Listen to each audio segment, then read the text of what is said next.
হাই মই প্ৰাণজ্যোতি মোৰ নতুন চেনেল টেকনো নিৰ্ভৰলৈ পুনৰবাৰ স্বাগতম জনাইছোঁ আপোনালোকক। আজি মই আপোনালোকক ক'বলৈ গৈ আছোঁ এনেকুৱা এটা এপছ যিটো এপছৰ জৰিয়তে আপুনি আপোনাৰ মোবাইলত ব্যৱহাৰ হৈ থকা ডাটা কণ্ট্ৰল কৰিব পাৰিব, ডাটা ট্ৰেক কৰিব পাৰিব, ডাটা ছেভিঙৰ ক্ষেত্ৰত সচেতন হ'ব পাৰিব বা প্ৰতিটো মুহূৰ্ততে পৰ্যবেক্ষণ কৰি থাকিব পাৰিব আপোনাৰ মোবাইলত কিমান ডাটা ব্যৱহাৰ হৈছে, কিমান বা হৈ গৈ আছে বা কিমান লিমিট ক্ৰছ কৰিছে। চাওক, ৰিচেণ্টলি গুগলে এনেকুৱা এটা এপছ লঞ্চ কৰিছে আমাৰ কাৰণে, ইউজাৰসকলৰ কাৰণে, যিটো এপছৰ সহায়ত আমি মোবাইলত ব্যৱহাৰ কৰা যিকোনো এপছ মানে এপছৰ সহায়ত আমি যিবিলাক ডাটা ব্যৱহাৰ কৰোঁ, ধৰক মানে দোকানৰ পৰা কিনা ডাটা 1 GB 2 GB এনেকৈ যিবিলাক কিনো বা এতিয়া আমি জিঅ'ৰ পৰা ডাটা ব্যৱহাৰ কৰোঁ, জিঅ' ডাটা, এই ডাটাবোৰ কিমান ব্যৱহাৰ কৰিলোঁ আমি সেইটো আমি কেনেকৈ গম পাওঁ? এইটো এটা এনেকুৱা এপছ যিটো এপছে আপোনালোকক প্ৰতিটো মুহূৰ্ততে প্ৰতিটো মিনিটতে আপোনাৰ মোবাইল স্ক্ৰীনত দেখুৱাই থাকিব আপোনাৰ সেই এপছটোত, নিৰ্দিষ্ট এপছটোত ষ্টাৰ্টিঙৰ পৰা খোলাৰ পৰা আপুনি ব্যৱহাৰ কৰি একদম শেষলৈ সেই এপছটো বন্ধ কৰালৈ কিমানখিনি ডাটা ইউজ কৰিলে আপোনাক দেখুৱাই থাকিব। আৰু এটা পৰ্যাপ্ত পৰিমাণৰ ডাটা ব্যৱহাৰ কৰাৰ পিছত এটা মিন ৰেঞ্জৰ সীমা মানে পাৰ হোৱাৰ পিছত এটা নটিফিকেশ্যন আহিব আপোনাৰ মোবাইলত, সেইটো হ'ল ব্লকিং নটিফিকেশ্যন। মানে এইটো দেখাই দিব আপোনাক যে এটা নিৰ্দিষ্ট পৰিসীমাতকৈ বেছি পৰিমাণে আপোনাৰ মোবাইল ডাটা ব্যৱহাৰ হৈ আছে। আৰু এই এপছটো ইমানেই ভাল পাইছে মানুহে, 10 দিনমান আগতে আজি উলিয়াইছে আৰু গুগলে দিছে, মুকলি কৰি দিছে।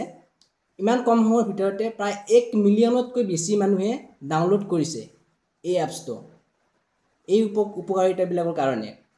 এইটো এনেকুৱা এটা এপছ য'ত আপোনালোকে এইবোৰৰ উপৰিও এটা অতি ইণ্টাৰেষ্টিং মানে ফিচাৰ্ছ পাব, যিটো হ'ল আপোনাৰ ওচৰে পাজৰে থকা যিকোনো ৱাইফাই ছিগনেল আপুনি লাভ কৰিব পাৰিব এই এপছটোৰ জৰিয়তে। তো খুবেই ভাল এই এপছটো, বহুতে ভাল পাইছে, ময়ো ভাল পাইছোঁ, নিশ্চয় আপোনালোকে ভাল পাব। আৰু বেছি ডাঙৰ এপছ নহয়, অতি সৰু এপছ, স্মল এপছ, কেৱল ৰাফলি 5 MB মান হ'ব, আপোনালোকে ইউজ কৰিব পাৰে। আৰু কেনেকৈ ইউজ কৰে মই সেইটোও কৈ দিম। এই এপছটো পাবলৈ প্ৰথমে আপোনালোকে প্লে ষ্ট'ৰত যাওক, প্লে ষ্ট'ৰত যাই ডাটালি বুলি চাৰ্চ কৰক, DATALLY, ডাটালি চাৰ্চ কৰক, তাত নিশ্চয় পাব। আৰু এইটো এনেকুৱা এটা এপছ যিটো এপছৰ জৰিয়তে চাওক, আজিৰ দিনত জিঅ'ই আমাক কিমানখিনি ফ্ৰীতে মানে ক'ব গ'লে ইমান কম দামত দি আছে ডাটা। 399ত আমাক ডেইলি 1 GB কৈ দিছে 3 মাহৰ কাৰণে। কিন্তু এনেকুৱা কিছুমান ঠাই আছে, ধৰক ইউনাইটেড ষ্টেট, চাইনা, সেইবোৰত ডাটাৰ কষ্ট বহুত বেছি। আৰু ভাবকচোন আপোনালোকে, জিঅ'ই আজি আমাক ইমান কম দামতে ইমান ফ্ৰীতে দিছে, সদায় ধৰক লাইফ টাইম জিঅ'ই এনেকৈ দি থাকিবনে আমাক? এদিন নহয়তো এদিন নিশ্চয় দাম বঢ়াই দিব। তেতিয়াতো আমাৰ চবৰে কাৰণে সহজলভ্য নহ'ব ডাটা ক্ৰয় কৰাটো। তেতিয়া কি হ'ব? আমি অকণমান ডাটা মানে ক্ৰয় কৰিব লগা হ'লে বহুত টকা দি কিনিব লাগিব। ধৰক আপুনি 500 MB বা 1 GB কিনিব লগা হ'লে আৰু 100 টকা 200 টকা দিব লাগিব, এনেকুৱা হ'ব। আৰু তেতিয়া কি হ'ব?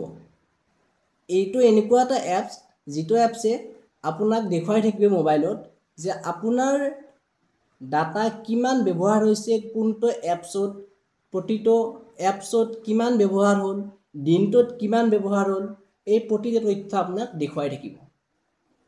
বহুতে ভাল পাইছে। প্ৰথমতে দিয়া নাছিলে, জাষ্ট মানে গুগলে টেষ্ট কৰিছিলে ফিলিপাইনছত। চ' এতিয়া চবৰে কাৰণে এলাউ কৰি দিছে, চবেই ভাল পাইছে, আপোনালোকে ব্যৱহাৰ কৰি চাব পাৰে। অলৰেডি মই কৰিছোঁ মোৰ মোবাইলত, এপছ আপোনালোকে কৰি চাব পাৰে। চ' আজিলৈ এইখিনিয়ে জনালোঁ, আশা কৰিছোঁ ভিডিঅ'টো ভাল পাব আৰু লাইক কৰিব, শ্বেয়াৰ কৰিব আৰু লগতে ছাবস্ক্ৰাইব কৰিব।